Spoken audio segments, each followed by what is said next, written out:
10-point lead in the fourth quarter. You led to 3, and then that possession, Starlight drew a foul. Can you just talk about that defensive possession?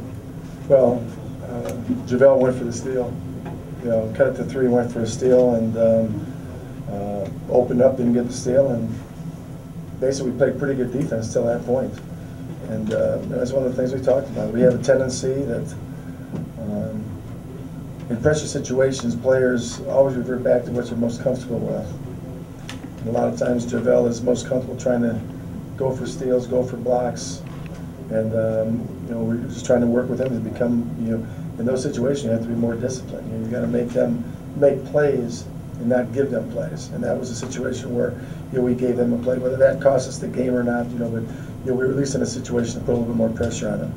It's an interesting stat line you produced from the best player. He scored 13 points, 11 turnovers. Well, he's, you know, I think he's 2nd or 3rd in the league. You know, he's, for his career, he averages near 4 because he's so aggressive as far as with the ball, and he's going to pick up a couple charges, and he's going to do some other things. So he averages about 4 a game. But our guys did. You know, Kurt Heinrich was great, did a great job as far as going after the ball. You know, when you put it on the floor, put them in some turnover situations. You know, one of the problems we have right now is our best players a lot play the same position.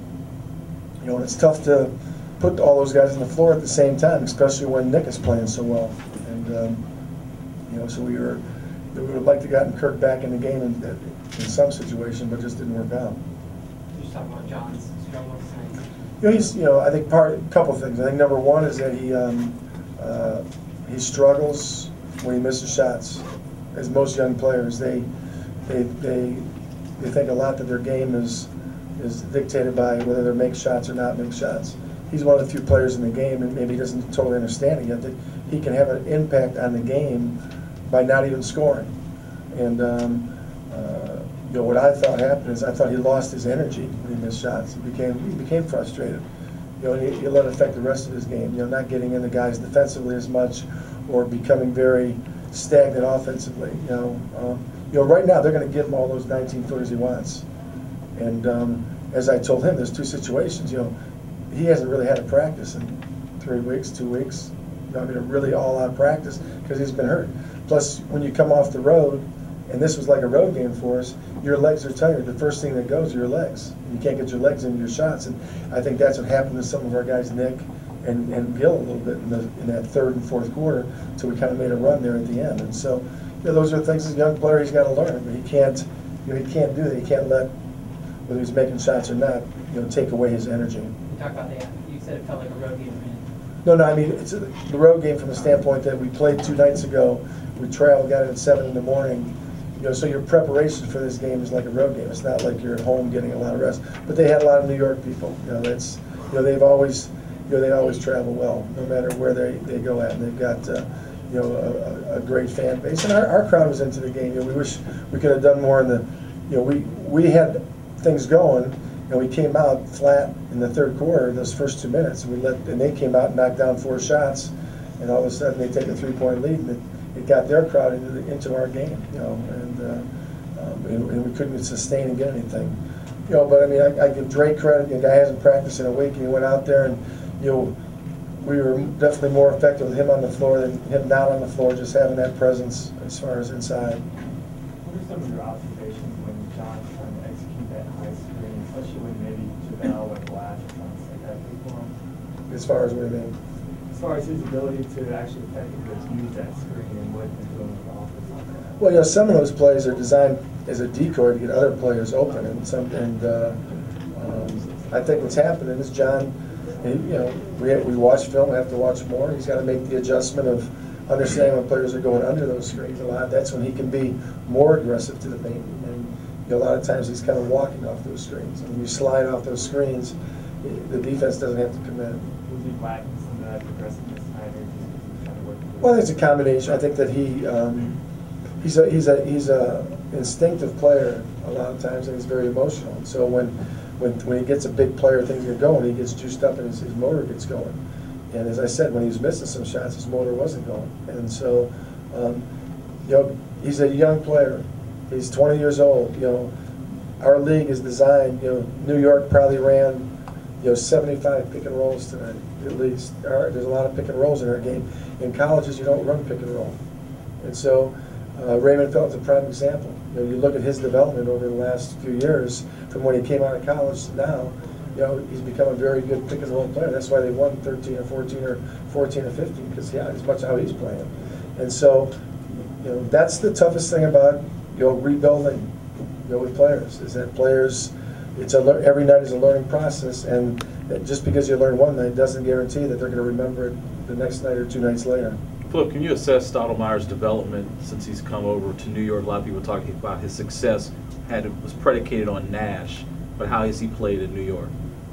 Well, I think as much as anything, it's a system. He's in the same system, and as I said, I think Felton has played. You know, in order for him to play well, he has to have a point guard play well. You know, and like as any team, when your players surrounding playing with you play well, you become a better player, and that's what's happened to them. You know, Fields has been great for them. Felton's been great, so it's given him lanes and given him openings. But I never thought that he was, you know, how he played was dictated because of Nash. You know, he was a pretty good player before Nash went to Phoenix. When Nash was in Dallas in his earlier years, I mean, as a rookie, I remember coming in and getting 32 points against Garnett. You know, and as a 19-year-old, which I thought was pretty impressive. So, I mean, he's a great player. I've said it, of the players that are up front. Right now, he might be the most dynamic that has the package of the ability to put it on the floor and score, the ability to knock down open jumpers, and just be aggressive as far as at the rim. He's the total package. John seems to be having some issues with his hand going to the bench for 30 Yeah, he got something with his little finger. I'm not sure exactly what it was, but they worked on it, and he came back in on his left hand.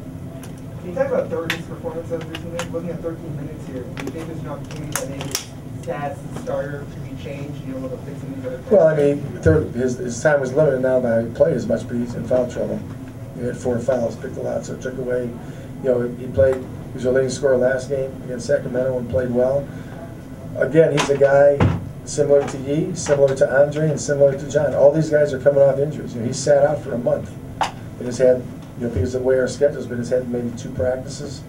It's tough to get your rhythm back playing in games when you're playing against teams like the Lakers. Next game, the Knicks, they're playing at high level when these guys are much into a rhythm. And so, yeah, we'll have to, you know, Al's just going to have to keep on working. You know, following up, how are you going to prepare for Big Ten? We'll take tomorrow off, come back on Sunday and Monday, and have 2 good practices and get ready to play against the Lakers, who will come in with a full roster with Bynum being healthy to play, and it'll definitely be a challenge for us. You know, our guys, you know, it's always tough to come back off the road when you've been on a long West Coast trip. You know, I give our guys, you know, some credit for, you know, playing hard. We went through a bad stretch, but we didn't give up. You know, now we've got games at home, we've got tough games, so you know, we'll find out a lot about our guys. Coach, it seems that EJ Lin has picked up his game. Maybe not dramatically, but apparently. He did some things. He's still not into a rhythm. He's bobbling some balls that normally he doesn't. But that's timing. You know, and when you sit out for 3 weeks, 4 weeks, as he did with the knee situation, you can't practice at all and can't do a lot of things. The last thing to come is your timing. And so, you know, but he's going to have to be important for us, because, you know, up front, our 2 guys that can really score of our bigs are he and Andre. And we take Andre out and we go with the other guys, we become very limited offensively, and it puts so much pressure on our perimeter guys that, you know, sometimes they over dribble and they try to do too much, and that's when we get into some problems.